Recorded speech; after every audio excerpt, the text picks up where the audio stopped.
नमस्ते बच्चों। आज हम बिजली से जुड़े एक महत्वपूर्ण सिद्धांत के बारे में जानेंगे और वह है कंडक्टर्स और इंसुलेटर्स।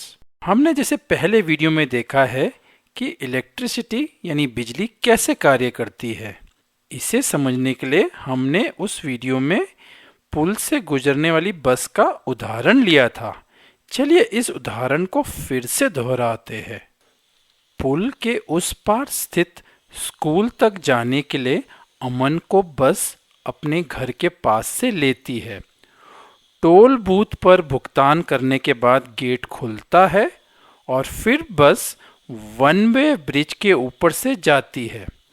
जिस प्रकार बस पुल पर से गुजरती है उसी प्रकार इलेक्ट्रिसिटी यानी बिजली भी इलेक्ट्रिक वायर से गुजरती है। इलेक्ट्रिक करंट का बहाव भी एक निश्चित दिशा की ओर होता है, जैसे कि बस वन वे ब्रिज पर से जाती है। जिस प्रकार बस अपना सफर पूरा करती है, अमन के घर के पास से शुरू होकर पुल ए से गुजरकर स्कूल पहुंचती है और स्कूल के बाद बस पुल बी का उपयोग करके वापस अमन के घर पहुंचती है, उसी प्रकार करंट को भी बहने के लिए एक कंप्लीट पाथ की जरूरत होती है, यानी जहां से शुरू किया वहीं तक पहुंचना। यह कंप्लीट पाथ सर्किट कहलाता है। साथ ही इलेक्ट्रिक करंट के बहाव को स्विच के द्वारा बंद और चालू भी किया जा सकता है। इस प्रकार स्विच करंट के नियंत्रक की तरह कार्य करता है, जैसे टोल बूथ पुल को पार करने के लिए था। इसी उदाहरण के साथ हम आगे बढ़ते हैं। बसों को गुजरने के लिए बनाए गए पुल या रोड को बनाने के लिए किस चीज का प्रयोग होता है? क्या हम बांस या मिट्टी का प्रयोग कर सकते हैं? नहीं, हम सीमेंट, कंक्रीट और लोहे आदि का उपयोग करते हैं। पुल या रोड जो कि कई भारी वाहनों को गुजरने में सहायक होते हैं, उन्हें बनाने के लिए हम किसी भी प्रकार की सामग्री का प्रयोग नहीं कर सकते। ठीक इसी प्रकार इलेक्ट्रिसिटी के गुजरने के लिए क्या हम किसी भी प्रकार के वायर का प्रयोग कर सकते हैं? क्या हम इलेक्ट्रिक वायर के स्थान पर ऊनी धागे का भी प्रयोग कर सकते हैं या रबड़ की स्ट्रिंग का? चलिए पता लगाते हैं। जब हम सर्किट में इलेक्ट्रिक वायर का उपयोग करते हैं तो बल्ब जल उठता है। क्या होगा यदि हम सर्किट में एक हिस्से में ऊन का प्रयोग करें? क्या बल्ब जलेगा? जैसे कि हमने देखा, यह नहीं जलता है। अब हम ऊन की जगह रबड़ स्ट्रिंग लगाकर देखते हैं। अब हमने देखा, यदि हम सर्किट के एक भाग को रबड़ स्ट्रिंग से बदलते तब भी बल्ब नहीं जलता है। तो इससे यह निष्कर्ष निकलता है कि सभी वस्तुएं अपने में से इलेक्ट्रिक करंट को गुजरने नहीं देती है। इलेक्ट्रिक वायर किस चीज से बना होता है? घर में इस्तेमाल होने वाले एक इलेक्ट्रिक वायर को लीजिए। एक प्लायर की मदद से उसके ऊपर के प्लास्टिक कवर को हटाइए। आपको अंदर क्या दिखाई देगा? इसमें एक मेटल का सामान्यतः कॉपर का वायर होता है। यही वह वायर है जो इलेक्ट्रिक करंट को इसमें से गुजरने देता है। मेटल की जैसी वस्तुएं जो अपने में से इलेक्ट्रिक करंट को गुजरने देती है, वे कंडक्टर्स कहलाती है, क्योंकि वे इलेक्ट्रिसिटी को कंडक्ट कर सकती है। तो एक सर्किट इसी प्रकार की वस्तुओं से बना होता है और इसलिए हम इलेक्ट्रिक सर्किट्स के लिए कॉपर या आयरन या एल्यूमिनियम का वायर का प्रयोग करते हैं।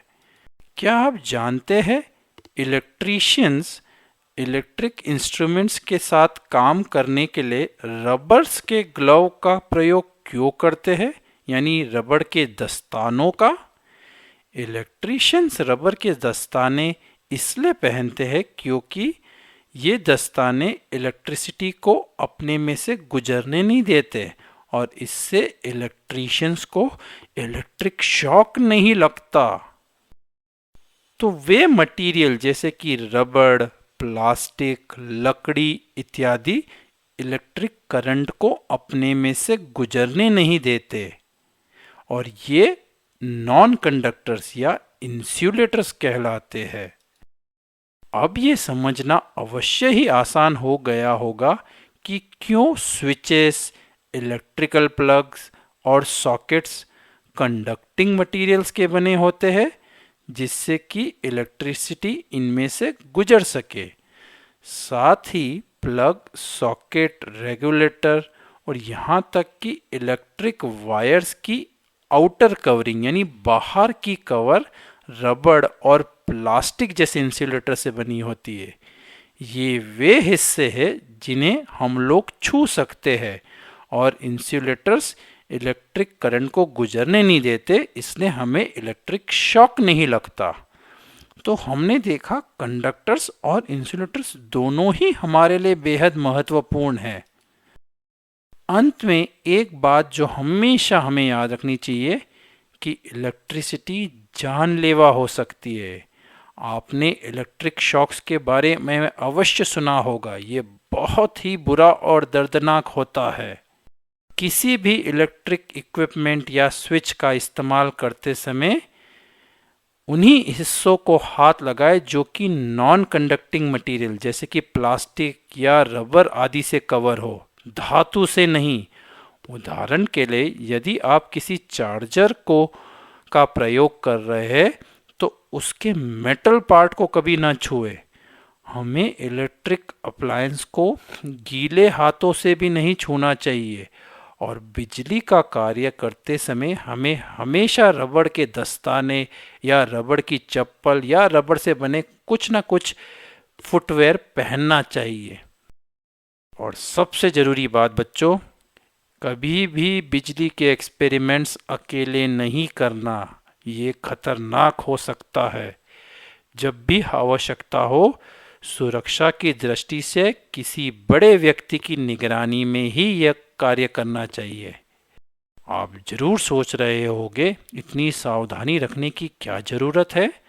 वह इसलिए क्योंकि हमारा शरीर इलेक्ट्रिसिटी का कंडक्टर होता है, यानी इलेक्ट्रिक करंट हमारे शरीर में से गुजर सकता है जिससे हमें इलेक्ट्रिक शॉक लग सकता है।